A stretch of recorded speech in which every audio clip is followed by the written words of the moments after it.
Baroque furniture, oh, sorry, the visual puns, I can't help it. It's dad humor. Baroque furniture tends to be, again, over the top and ornate, and you're just going to keep hearing those three things: horrible puns and theatrical, over the top, dramatic, because it really does capture what we're seeing in Baroque interior design. Now, first of all, most of the furniture of this period is going to be designed to be anchored to a wall. So what does that mean? That means they're leaving the middle of the room open as much as possible.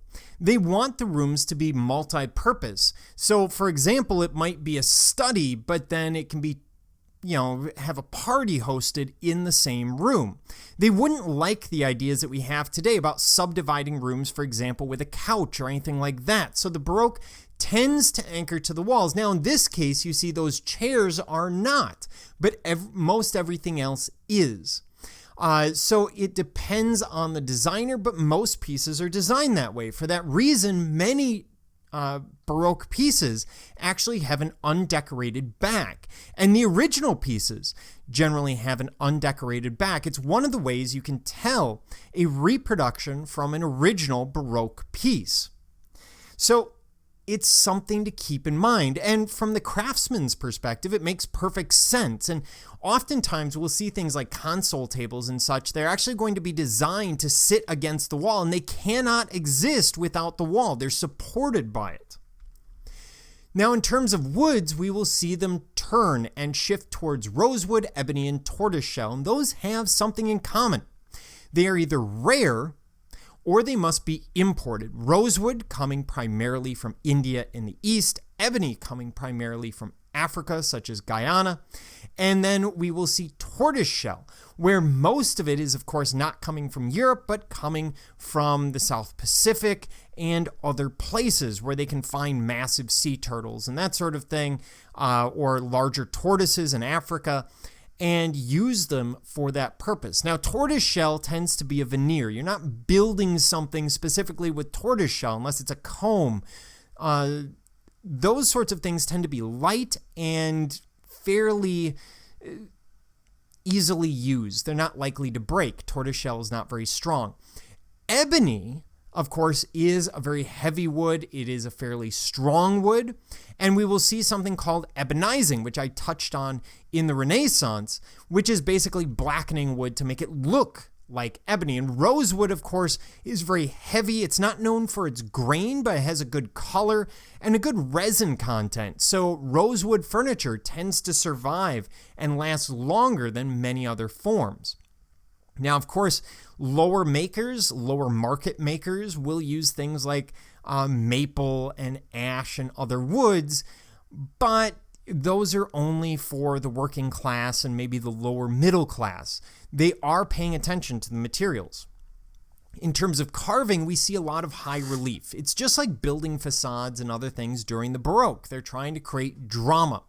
And this actually goes further. Oftentimes, the artisans, the wood carvers who are working with the carpenters and joiners on these pieces will actually develop oftentimes their own guilds and see themselves as skilled as any other sculptor that you would imagine, such as Michelangelo and others. And when you look at pieces like that, you can really see that. And of course, when you're carving something like this, it becomes far more complex because I need to carve it in such a way that it's light enough to move. After all, it's a chair, but heavy enough that if someone sits in it, they're not going to break it, which means I need to start thinking about engineering. It makes the whole thing far more complex, but we see a lot of high relief or in the round, arguably in the round carving in these pieces in Baroque furniture. In terms of legs, there's really three forms that we tend to see during this period. We tend to see straight or column or columnar legs. Columnar would be a leg that looks like a Doric, Ionic, Corinthian, etc. column, or straight leg as we see in our example on the left. On chests or other large heavy pieces, we will often see a bracket leg. Now, this is a little different form than what we've seen in the past, and basically it's carved out of the apron underneath. So here's sort of the construction apron, the part that's necessary to hold everything together, and then they cut these bracket legs out to fit in the various corners. It creates a much heavier leg, but by cutting it out, it gives it a lightness, a grace. And then we see Flemish scroll legs, where we have that S-curve that develops and moves through the form. A very curvilinear form, something very, very common in the Baroque.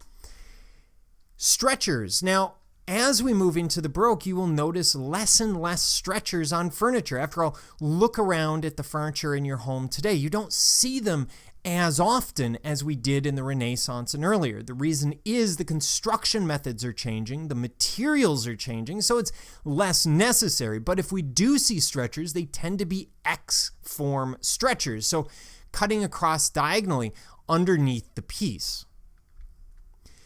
Now, in terms of Baroque furniture, we're going to deal a little bit with continental Baroque furniture here. And of course, on the continent, specifically in France, this is often referred to as Louis XIV style. And here I'm dealing with it primarily as French Baroque style. You can break things down far more, but here I want to make sure that you're aware of the large movements without hopefully getting you lost in the weeds of Louis XIV versus Louis XV versus Louis XVI. You'll probably lose your head by the time you get to Louis XVI.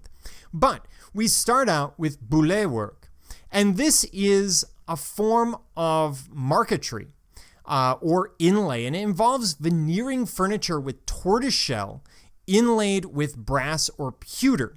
So what you're doing is you're taking a piece of tortoiseshell or other material, you're cutting that and inlaying it with metal, and then you're inlaying that whole panel into another piece. So we basically have two pieces of inlay. The tortoiseshell is inlaid, and then the metal that's inlaid into the tortoiseshell is there as well. This is going to be very elaborate, very, very expensive, and it tends to be mimicked very easily today by using plastics and some paints or metal foils. It's actually fairly straightforward if you want to mimic this style.